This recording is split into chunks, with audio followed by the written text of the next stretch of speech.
Hello and welcome to Three Nerds in a Basement podcast. I'm Anthony, and with me is Anthony.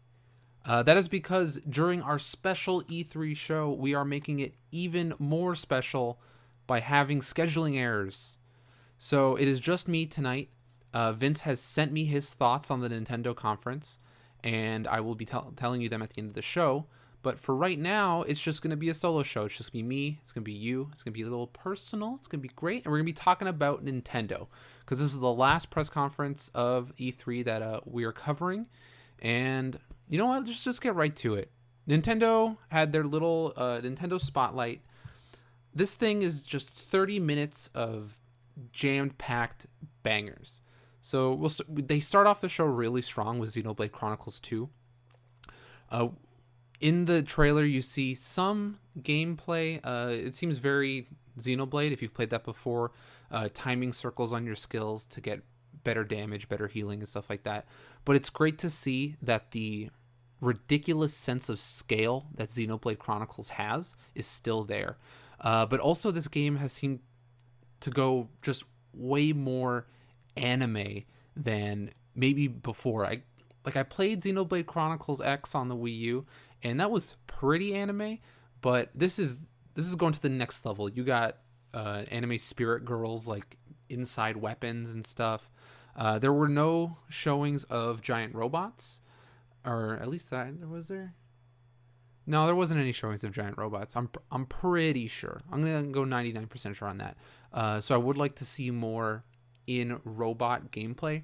Because really, Xenoblade Chronicles 2 is here's you as a person and everything looks huge. And then here's you as a robot. And the things you thought were inanimate objects are maybe actually enemies. And the scale just widens exponentially. I'm really excited to play that one. Next up, they have a new Kirby game. They're just calling it Kirby. They also do this for another game that we'll talk about later in the show. But it's a new 4-player Kirby game, 2D, but you're able to combine powers, which reminds me of Kirby 64, where you could get 2 different types of elements and just combine them together to make your whatever favorite power-up was. But in this one, you're using other teammates, it seems like, to power up your character. So they showed a bomb that was in water and it blew up certain enemies. Or if you combine ice and stone, you're a curling rock and you can slide down places and just take out enemies that way. It looked really interesting. The release date for it is 2018. And as usual, as a first-party Nintendo game, it's just oozing charm. Next up, there was some just maybe little announcements from the Pokken tournament team. It was confirmed, at least to me, or in this trailer, that it is 2-player single console, which I am very happy about. Like, I want to take that Pokken tournament game on the go and be like, hey, man, let's play this. Just take out a controller and go for it. I think the biggest announcement coming out of this thing is the fact that Game Freak has started development on a core Pokemon game for the Switch. So this kind of solidifies the fact that they're moving forward after, was it Ultra Sun and Ultra Moon? It's going to be something brand new for the Switch.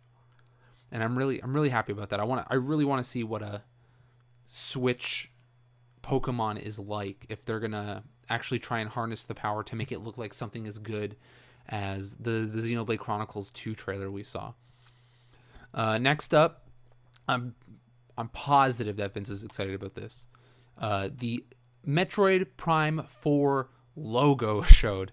There was no actual announcement, or no, sorry, there was an announcement, but no actual gameplay or even a cutscene was shown. But it was just the logo, Metroid Prime 4, coming at you. It's pretty cool. I've never really played the old Metroid Prime games. I think I played one for a little bit. Coming from a Metroid game, though, I was really hoping to see something more 2D. Or, when you think of Metroidvania, you think of 2D dungeon explorer. And I kind of wanted more of that. So maybe we'll get some of that later at E3. Next up, this is the other game I was talking about when I was saying that Kirby was just called Kirby. This new game is just called Yoshi, and it's a new Yoshi game. 2-player, still has, at first I thought it was Yarn Yoshi style aesthetics, but they've put this game into like a toy box where everything is kind of based around like children's toys or children's dioramas that you would have. There was a boss that was a toy train. Again, just charming, like, right? The cool thing here is that they have a gimmick of a stage flipping, so you can look at a stage from any direction, and using what look like just tiles on the levels, you ground pound them, and it switches the camera 180, and you can see behind certain things you couldn't see before, or maybe certain stage hazards will block your view. So the one example was there was kind of a paper screen covering, and you could only see the silhouettes of the two Yoshis. And when they ground pounded, the camera switched, and then you were on the other side and you could see them again. It seemed like a cool gimmick. I do want to see more. It's mainly the aesthetic that I really like of this new Yoshi game. After this, Fire Emblem Warriors. I'm not a big Fire Emblem fan. I wish Vince was here to see that, to get his live reaction, but what can you do? After that, we have Breath of the Wild DLC. So the season pass has been up since the game released, and we finally got a glimpse at the 2 DLC offerings that they're gonna bring. So Trial of the Sword. Actually, I believe it's called Master's Trial. Master's Trial it seems like here's a bunch of kind of cool minor upgrades to the core game. So they have a trial mode called Trial of the Sword. Kind of looks like a weird survival arena. They have Hero's Path mode, which I believe will be free. And it tracks or retroactively shows you the progress you made throughout the game throughout the past 200 hours or something like that. They showed some new armor. There's Majora's Mask in there. You could dress up as the guards from the DS games, and probably the most important DLC armor you'll ever see in your lifetime, which is Tingle armor. No, for real, Tingle. So when you go to Tingle Island in Breath of the Wild, it's kind of lackluster because you want to see Tingle, right? But nothing was there. So this new Tingle armor looks hot. I can't wait. There's also Master Mode, which looks like a harder version of the original game. They showed a scenario where enemies were working in like a tag team with each other. So they had a Moblin that was on a plank, but it was being lifted up by 3 Koroks that were inflated. So it doesn't seem like it's just a difficulty upgrade, but also it seems like they're adding different enemy combinations. And they also showed a gold Lionel, which I assume would be the super ultra hardest version of it. The second DLC pack is called The Champion's Ballad. They just showed a short trailer, and that's all you really get from it. It's a short trailer. It's gonna be about the 4 heroes that you get your powers from in Breath of the Wild. And those 2 DLCs, so the Master's Trial is coming out June 30th, end of this month, and the Champion's Ballad will come out holiday 2017.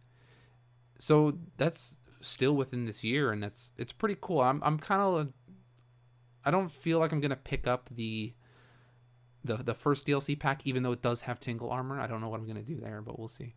And the Champion's Ballad sounds more like a new story integration, which is something I want. I want to see the backstory of those heroes, because they were very interesting characters when you played the game, but you only got a sense of their personality, never really a sense of what they did. I would really like to see what they did for both Link and Zelda, and maybe even how they became heroes, why they're so good at what they do that people respect them in that way. It'd be pretty great to see. The last announcement for this Zelda section was that the 4 champions in Breath of the Wild will be coming out as amiibos. So if you got that amiibo itch, here's more for you to buy. After Zelda, there was Mario plus Rabbids Kingdom Battle. We did cover this in the Ubisoft conference, so if you're interested in hearing our thoughts on the Rabbids Kingdom Battle, go back into our video archives or our podcast archives and look at the Ubisoft conference recap. Rocket League is coming to the Switch holiday 2017. It will have exclusive customization options and cars. but also cross-network support. So on your Switch, you can play against people who are on the PC, on the PS3, or is that game on the PS3? Well, if it is, you can play there, and on the PS4 and that kind of stuff. I liked Rocket League when it came out. I don't think playing it on the go will make me want to play it more, but I know that game has a huge fan base, so I'm sure other people are excited for that. And then the last game shown is Super Mario Odyssey.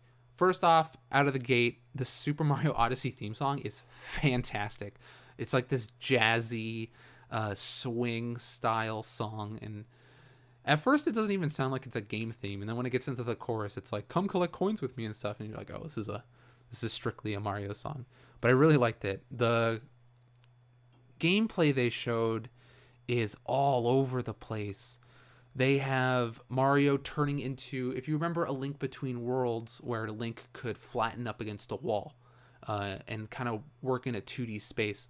But it seems like they've built levels on top of or like on top of walls, so you can flatten yourself 2D style and then play a 2D Mario to get up to a higher 3D area. The hat has also shown different ways you can use the hat: collect coins, whip it out, jump off it, do that kind of stuff. But the thing I didn't know you could do is that the hat is basically a ghost.